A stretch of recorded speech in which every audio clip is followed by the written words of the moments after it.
మోకాళ్ల మరియు నడుము నొప్పులకు చిన్న ఇంజెక్షన్ ద్వారా పరిష్కారం. డాక్టర్ ప్రకాష్ గుడిపూడి 18 సంవత్సరాల అనుభవం. సంప్రదించండి elite spine and pain management centre, Manikonda, Hyderabad.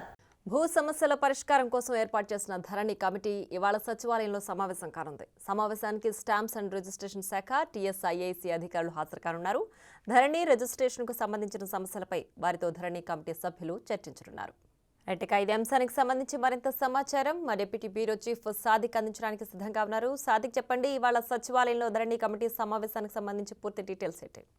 ధరణి సమావేశం మరి కాసేపట్లో ప్రారంభం కాబోతుంది. సెక్రటరియట్ లో ప్రధానంగా చూస్తుంటే ఇప్పటికే ధరణిలో అనేక అవకతవకలు జరిగాయని కూడా చాలా లోపభూయిష్టంగా ఉందని కూడా కమిటీ గుర్తించింది. ఈ రోజు టీఎస్ఐఏసీ సంబంధించినటువంటి భూముల వ్యవహారం పైన కూడా వాటికి కూడా రైతు బంధువు వచ్చినటువంటి పరిస్థితి కనబడతా ఉంది. సో చాలా చోట్ల కూడా నిరుపయోగం ఉన్నటువంటి భూములకు కూడా ఎక్కువ సంఖ్యలో కూడా రైతు బంధువు ఇచ్చినటువంటి దాఖలాలు ఉన్నాయి. దాదాపు నాన్ కల్టివేషన్ ల్యాండ్స్ 20 లక్షల వరకు ఉంది. దానివల్ల 20,000 కోట్ల రూపాయలకు సంబంధించి కూడా ప్రభుత్వ ధనాన్ని దుర్వినియోగపరచడం జరిగింది. అంతేకాకుండా ఆ ధనం కూడా చాలా అన్యులకు, అదేవిధంగా భూస్వామ్య వాళ్లకు ఇచ్చారని కూడా ధరణి కమిటీ గుర్తించింది. సో ఏపీ ఐఏసీ సంబంధించిన భూములకు సంబంధించిన వ్యవహారంలో మీరు ఎట్లా ప్రాసెస్ చేశారు, వాళ్ళు కూడా ధరణిలో ఇంక్లూడ్ అయిన తర్వాత వారికి ఏమైనా వచ్చిందా అంటే ఇండస్ట్రియలిస్టులు ఎక్కువ మంది ఉన్నారు, పారిశ్రామికవేత్తలకు కేటాయించినటువంటి టీఎస్ఐఏసీ సంబంధించిన భూముల వ్యవహారం పైన పూర్తి స్థాయిలో కూడా ఈరోజు కమిటీ చర్చించబోతుంది. ఈరోజు పూర్తి స్థాయిలో కూడా అంటే ఈరోజు చాలా కీలకమైనటువంటి పరిణామంగా చెప్పవచ్చు. ఎందుకంటే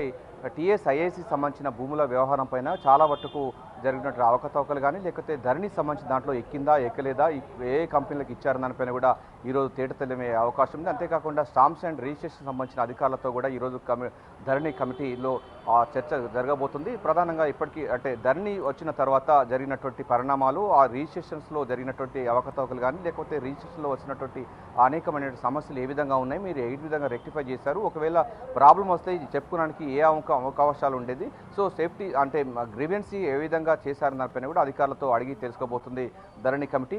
ధరణి పైన ధరణి వచ్చినటువంటి అనేక సమస్యలను అధ్యయనం చేసే కోసం వేసినటువంటి ధరణి కమిటీ పలు దఫాలుగా చాలా మట్టుకు అన్ని శాఖలకు సంబంధించిన అధికారులతో చర్చలు జరుపుతున్న నేపథ్యంలో ఇప్పటికే అసెంట్ భూమి ల్యాండ్స్ మీద కానీ, అటవీకి సంబంధించిన భూములు, గిరిజన సంబంధించిన భూములు, వీటన్నిటిపైన కూడా అధ్యయనం చేసింది. దానికి సంబంధించిన రిపోర్ట్ ఖరారు చేసింది.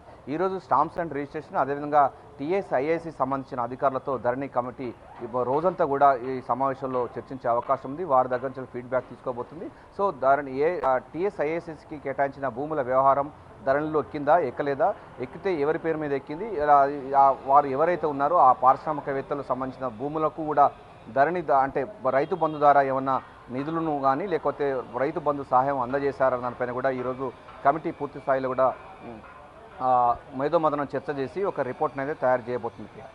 Right Sadiq, thanks for the updates.